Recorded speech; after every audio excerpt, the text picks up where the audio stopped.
expression are out and out Marxist. That's what they are. They're communist.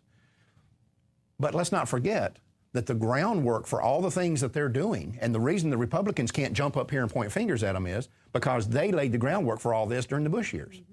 And they're just the same. And when McCain, you remember back during the campaign when McCain made this big deal, I got to take some time off from the campaign, get back to Washington and vote on this spending. Right.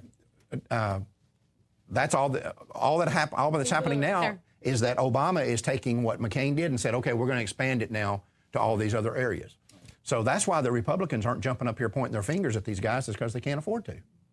They're mobbed up in the same stuff. It's never too late to do the right thing, and I'm still optimistic that America can turn around, but we're going to have to be awfully vigilant and work extremely hard, harder than we ever have in the next 3, 6 months to a year up to the 2010 election to stop this abomination. I don't care what anybody says.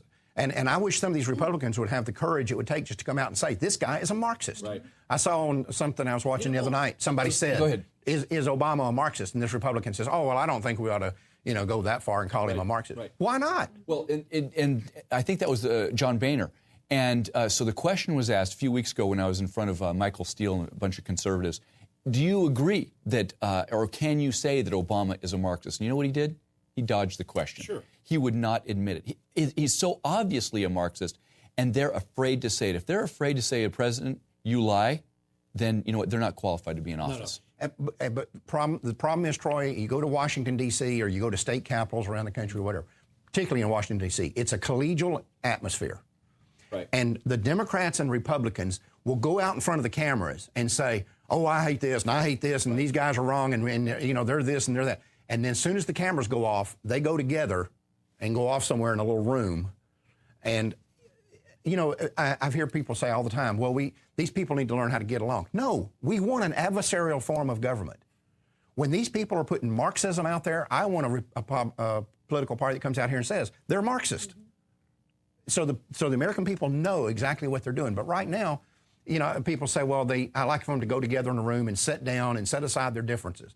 Let me tell you something. If you take a bunch of Democrats and a bunch of Republicans, there aren't any differences to begin with. But you take them into a room in the Capitol building, and you close the doors, and they go in there, and you hear a bunch of hoorahing and backslapping and dinners being brought in and all that, and then they come out a few hours later and stand side by side and say, we reached an accord on this, and they talk about how collegial my good friend from South Dakota or whatever.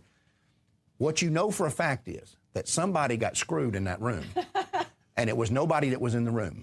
That's what you know for a fact. Usually it's the babies. What I want to see is these guys going at it hammer and tong. I don't care if they get along. We're not here to sit around the campfire. I want to... Right, exactly. But we've lost that sense. Everybody seems to want to get along. Can't we all just get along philosophy? But anyway, it's amazing. We'll be right back.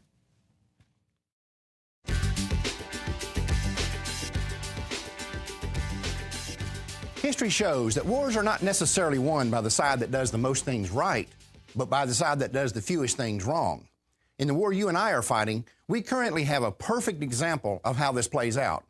In her new book, Impossible Motherhood, pro-choice author Irene Villar reveals that the fact that she once had 15 abortions in a span of 16 years. This has created a major dilemma for the abortion lobby. They don't want to criticize one of their fellow travelers for exercising her right to choose, but they don't want to defend behavior that they know the public finds repulsive.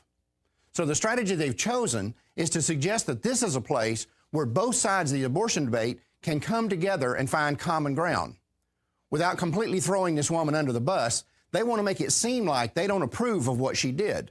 Of course, they are lying. After all, anyone with 5 brain neurons firing knows that they couldn't care less whether someone has 1 abortion or 100. But what is most aggravating about this situation is that, once again, many pro-lifers are actually taking the common ground bait.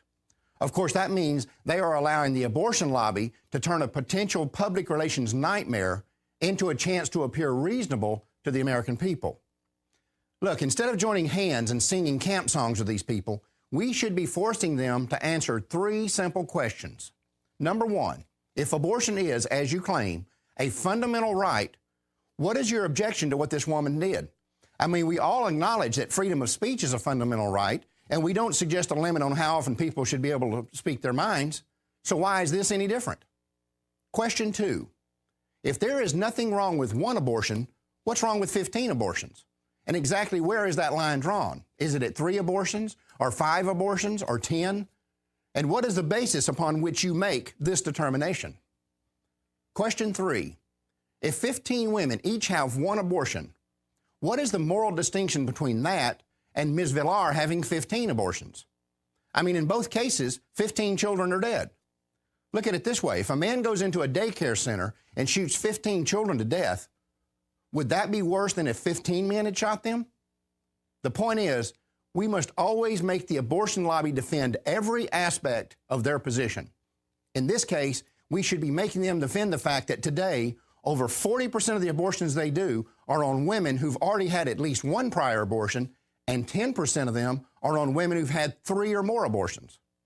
Right now, we are being given the opportunity to hang repeat abortion around their necks like an albatross. And taking advantage of opportunities like that is how we become the side that does the fewest things wrong.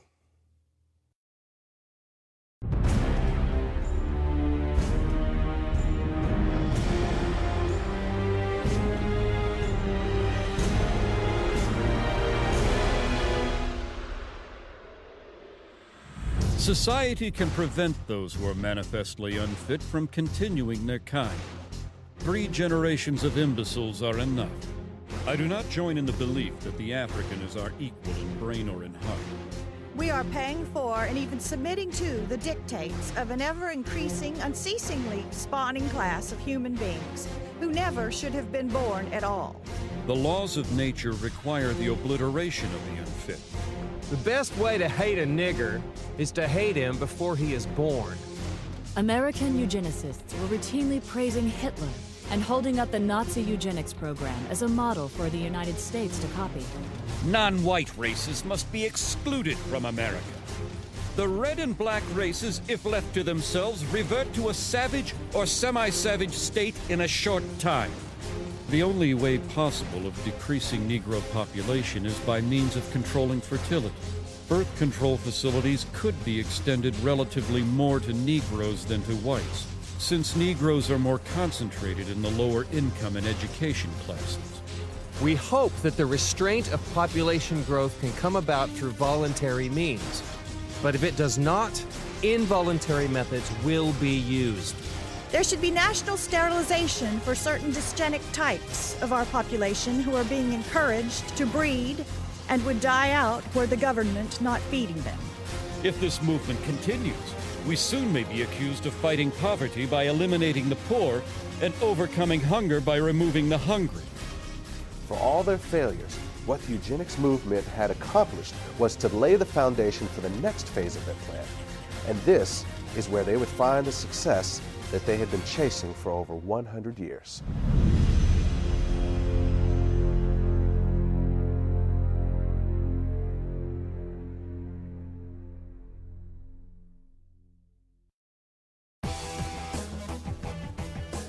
Welcome back. Troy, real quickly, in California, we had the thing that you were so happy about, the trial and so forth. Now they got a new abortionist in this trial where the abortionist went to jail that you guys used to pick it all the time. Right. Boogerin was her name. Anyway, now they've got a new abortionist out there who seems to have a few problems. Right. What's the deal with this guy? So this guy, what's his name again? So many abortionists. So Andrew Rutland. Oh, yeah, Rutland. So Rutland is this so-called doctor that had to give up his medical license 5-6 years ago because of all the malpractice lawsuits. So he gives his license up. Well, once this abortion clinic chain of 10 abortion clinics closes down, he kind of brings himself out of retirement and says, can I have my medical license back? And the medical board, in their infinite wisdom, says, yes, you can have your medical license, but you can only practice medicine under the supervision of another doctor. So Channel 10 goes down there after all of this stuff comes out, and Boogerin and her cohorts are all convicted and put in jail and on probation, et cetera. And so they go down and catch this guy going into the abortion clinic alone without any supervision whatsoever. So we got him nailed, got him red-handed, violating the terms of his probation, and we're calling upon the Board of Medical Quality in California to revoke his license once and for all, and Well, you know, shut the sleazy place down. When I saw this, and the reason I wanted to bring it up was, this is classic example of how the abortion industry gets their abortionists.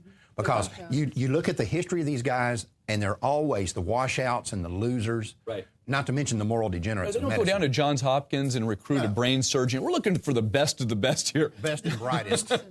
They just go to the bottom of the barrel and recruit these scumbags out of retirement and convince them that they can make a little jack This guy killing looks babies. 100 years old. This picture I'm looking at him here looks like 100. People, when they're young, say, I'm going to medical school, I want to be an abortionist. Nobody. Nobody says, I'm going to go to medical school so I can wind up working at Planned Parenthood. Nobody says that. It's not a place you ascend to, it's a place you descend to.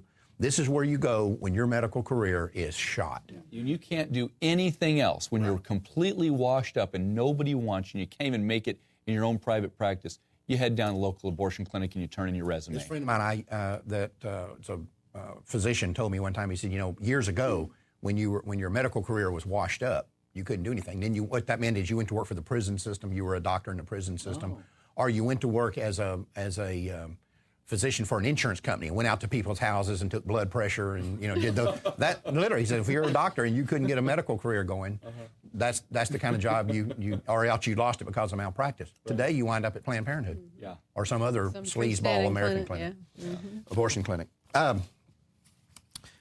We have a situation down in Florida that we've talked about before, and just to remind people, the abortionist, they're killing a baby. The baby pops out alive in the waiting room. The mother starts screaming, "Please help my baby!" The baby's, you know, flopping around. In the waiting room? In the waiting room. Why are we in the waiting room? She went into labor while she's in the waiting room. Waiting for the abortionist to show up, who Right. actually never did show up. Right. Okay. And